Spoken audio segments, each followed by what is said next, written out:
Hey everyone, it is Kelly O'Neill. I am down here at my barn with my energetic strategist and her horse Khaleesi. So one of the things that is really important if you were going to lead high performance teams is that you continue to develop your own leadership. That you continue to work on yourself and you continue to grow. And so one of the things that I have been doing for many, many years as I work with this amazing human here, Brandy, who is my shaman, and we continue to evaluate areas that are keeping me from my epic, and we heal them and remove them so that I can continue to grow and thrive and be the best leader and the best woman and have my most epic life possible. So one of the things that's really important to me right now is in running, growing, and leading high performance teams. This is not an area I'm unfamiliar with of being in this high performance environment. I was born and raised in the Silicon Valley. I worked for epic companies that only hired high performers. I'm very used to that environment. I was an athlete, and I myself am very disciplined in high performance and creating high performance results. When you lead a team and you're growing a team, leading and growing a team is a different skill set, right? Just because you know how to do it yourself doesn't mean you know how to lead and grow your team. So for the past several years, I've been studying this and I continue to grow in this. So one of the things that I'm doing with my shaman now is we are going to do some equine therapy and some equine leadership development using energy. So shall we walk? Okay. So Brandy, tell me what we're doing here today. I'm teaching her leadership with energetic follow through. So giving a voice and emotion and an action with an energetic follow through with Khaleesi. So what that means is that she's able to not just say what she needs, not just suggest it with her body, but also use her energy in a way that can suggest a follow through for her when she disagrees or when she has a different opinion, or when she thinks that she wants to go left when Kelly's asking her to go right. How is she going to follow through with her energy to match her words and actions? And then authenticity. And then how does this then apply to my leadership of my team, of movements, of clients? So if I'm practicing with Khaleesi, what are we practicing for? So that your words and your actions and your energetic follow through match even in your personal life, private life, work life, whatever. And the benefit of that is not only can people hear what you say and they can see what you say, but they can feel what you say. So they can relate to it and understand it better. And when that happens, the result I get is what's in your head. Basically, I get what I want, right? Yeah. I get what I need. The vision is seen, your voice is heard, and they get to understand exactly the result you're looking for and feeling for. I love that. So one of the things that you often, if you follow me, you hear me talk a lot about is strategic efficiency. And I talk about this idea of work smart, don't work hard. And I will tell you that nobody that is high performance gets around without working hard first until you can learn how to work smart, right? So you are going to work hard until you learn how to work smart. So this is one of the lessons I'm learning so that I can work smarter as a leader. Because if I can learn to master aligning my thoughts, my feelings, and my energy and action, then I now don't have to muscle as much as a leader. I don't have to repeat myself as often. I don't have to address the same issues over and over again. I don't have to ask people multiple times to do something because I'm now standing in an aligned energy as a leader, which means that I am not going to be putting out as much force, right? As much action, because my energy is holding the resonance of what I'm looking for. This allows me to conserve my energy and my resources and get better results with less effort and action. Brandy also works, just as an example, she works with my daughter. We have two trainers down here. So one is our riding instructor, and our riding instructor teaches us and works with us on, do you want me out or in? Out. Okay. She works with us on the mechanics of riding, our physicality of riding. You know, how do we sit in the saddle? How do we use our hands and our legs to instruct our horse to do what we want it to do? And the other part of that, though, is how do you energetically get your horse to move without muscling it all the time? So the beauty of that is when I'm working with my daughter, and when she's working with Brandy's teaching her how to energetically communicate with the horse before we actually engage any of the physicality that we need to ride better. So before we even get our horse out of her stall, I'm having her ground her energy, and I'm like, okay, get into the energy of what you want the horse to do before we go in. So if the horse is standing in front of the paddock gate, it's, you know, I can open the gate, I can go in there, I can lean my horse in, I can start, you know, and I can start pushing the horse aside and use force to get the horse to do what I want. Or I can actually adopt the energy of what I want the horse to do first before I walk in, and then the horse will just either naturally move, or I'll gently put my hand on the horse's neck and he'll do what we want it to do.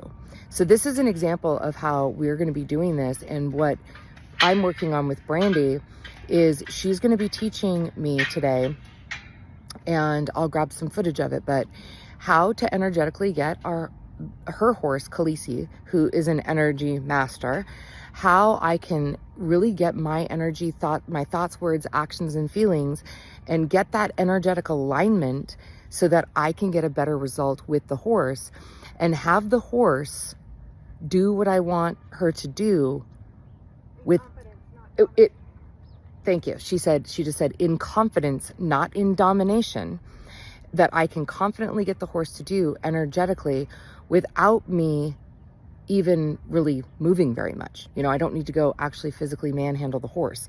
I can ask the horse energetically for what I want it to do, and then I will translate this to my leadership. So stay tuned. I said, this is what I do with her before I work her at all for any reason, is I connect with her, I give her my heart, I give her my touch, my attention, and I let her know, like, this is what you want. I know she prefers connection over dictation, over a dictatorship. So I'm not just walking in here telling her what to do and mindlessly doing a job and then putting her back. That this is a relationship and it's a partnership. And usually when she understands that, she just goes on and does exactly what I want her to do, and then give her my attention without me really even having to ask her. It's all energy.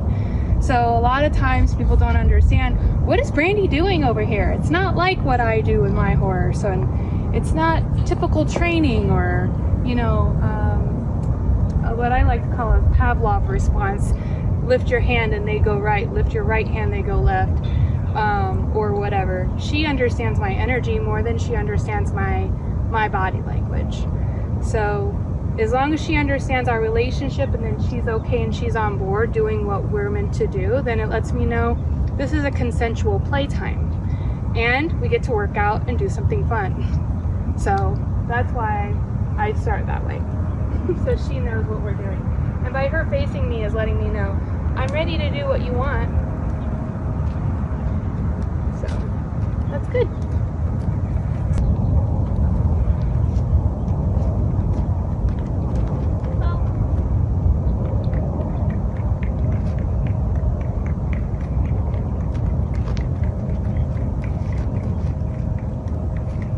Notice that she's not even touching her.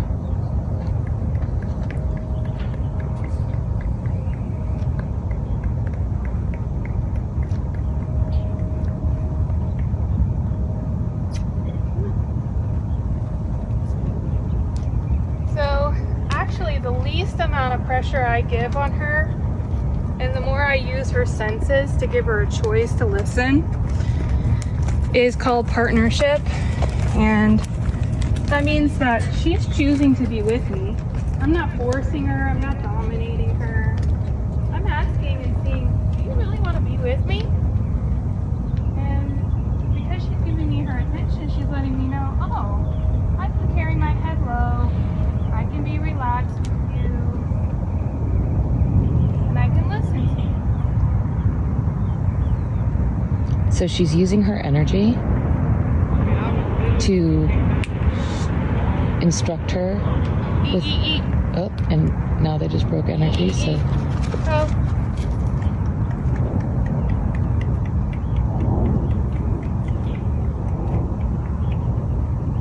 So that right there was her hearing a voice over there and showing a little bit of concern, saying, you're not lifting your head and watching what was going on over there, so I have to pay attention. I'm saying, hey, don't worry about that.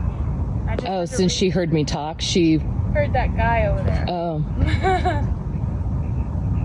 So that's proper leadership, is just being able to allow your confidence to be stronger than her concern or fear. So in case you guys didn't hear that, she said that's what leadership is. It's you being more confident than the people that you're leading's concern or fear. Because now you're creating a container of safety for them that allows them to relax into doing their best work. Right. Oh.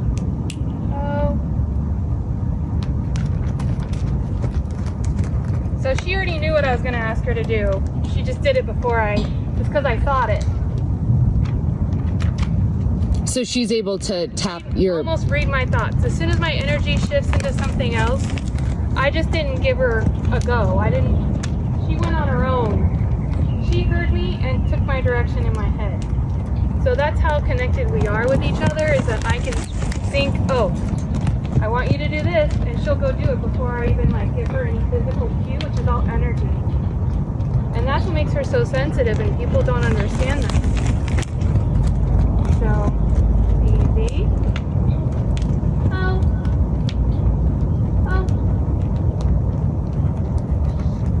And I stop following her with my eyes, and I stop driving her with my energy. She stops. Now she's gonna face me. See, oh, what are we doing next, Mom? So I'm gonna turn her.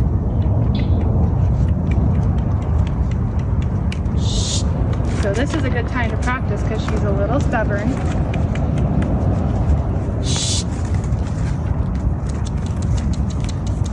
Good girl. See her throw her fit? She'll let it go in a minute. When you hear blow her nose or take a deep breath,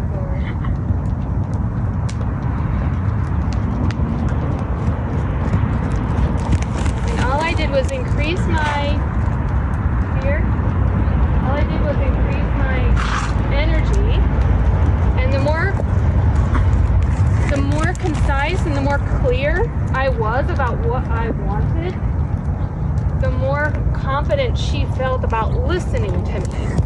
If I'm scared to tell her to give her direction because I'm scared that she's going to feel dominated or she's going to feel overpowered or that I'm trying to be a bully, she's not going to trust that energy because I'm insecure about asking about what I need, what I want.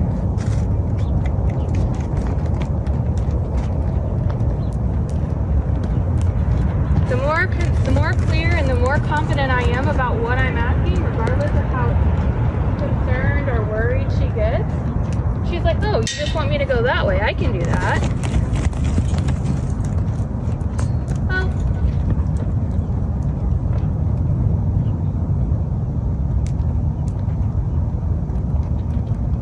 Oh.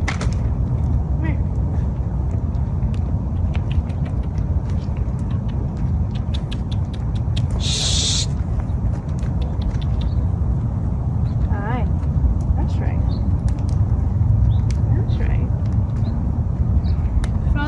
To do is to face me and join me back in the middle.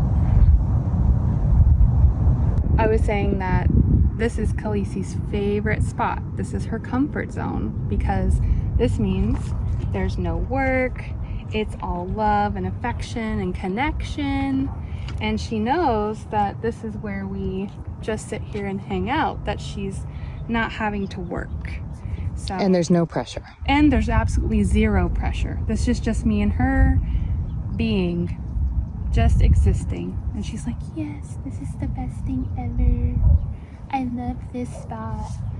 So if you see her coming back to this spot, it's her wanting to go back to her comfort zone because she's getting insecure or she's not sure about what you're asking. So sometimes it's good to give it to her and other times it's not. And I'll teach you how to do that. So what do you do, as an example, if it's time to be working and she's trying to come back to her comfort zone? It's usually when I'm asking her and we're in the middle of something and she's unsure, she'll try to come to the center and look for the affection. And the affection is somewhat of a reward.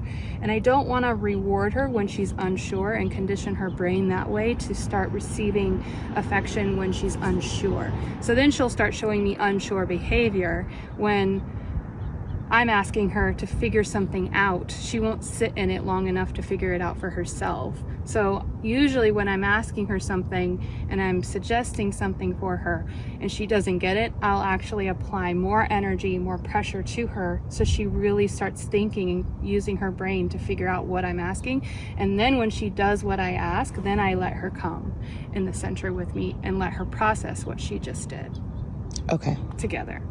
Okay, now that I have her attention again, what I'm going to do is I'm going to make a sound first. I'm going to give her a chance to choose right.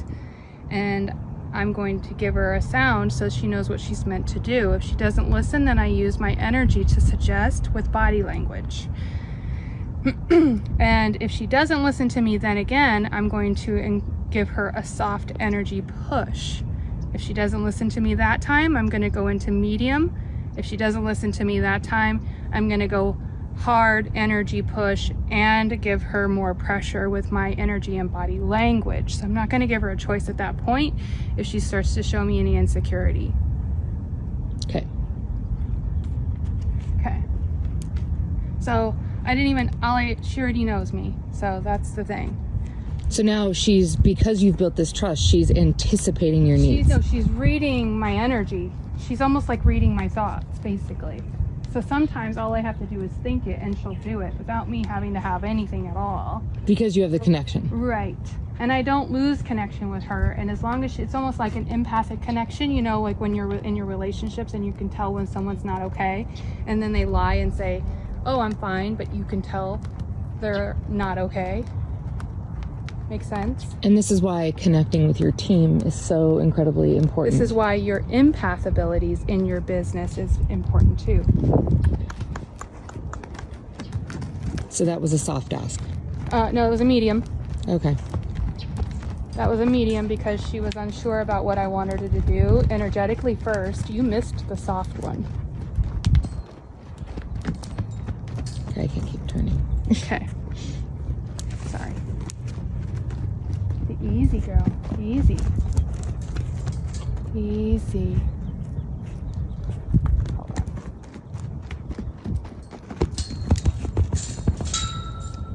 She's not sure because I'm having to walk around.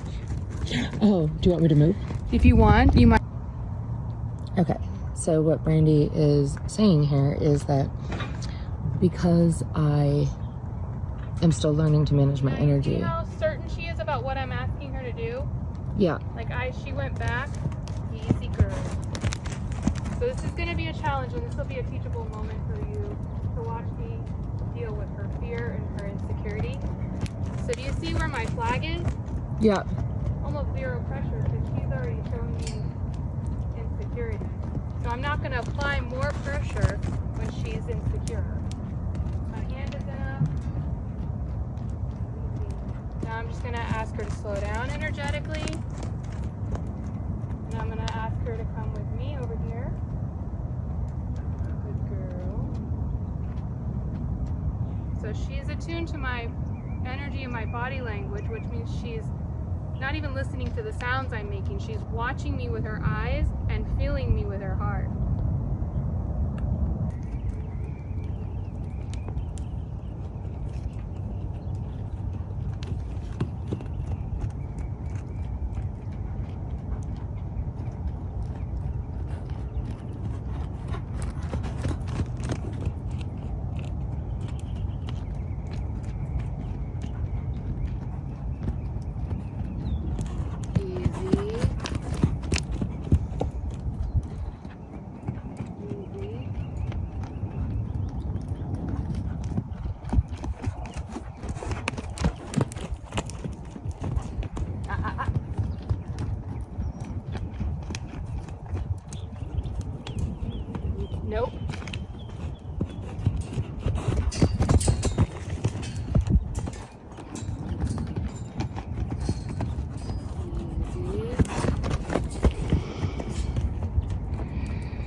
Just stop her and make her go the other way. There she goes. Good job.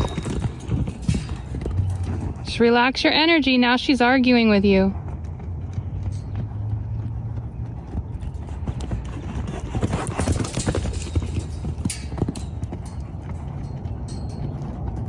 This horse might be as stubborn as I am. Well, make sure you're collected and connected before you give her any direction. Girl.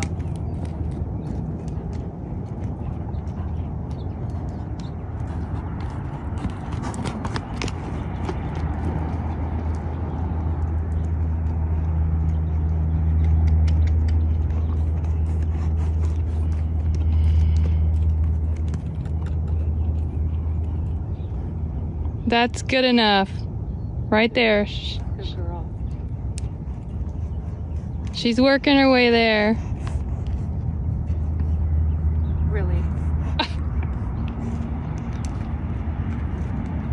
I know. We worked it out though.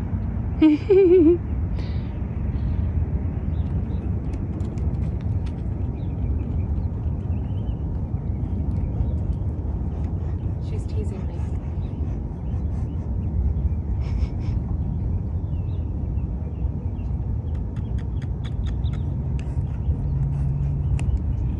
She's giving me her ass again.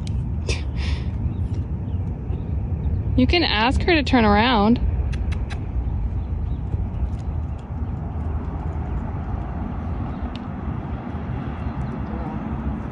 Good girl. No. Girl. Good. Yeah.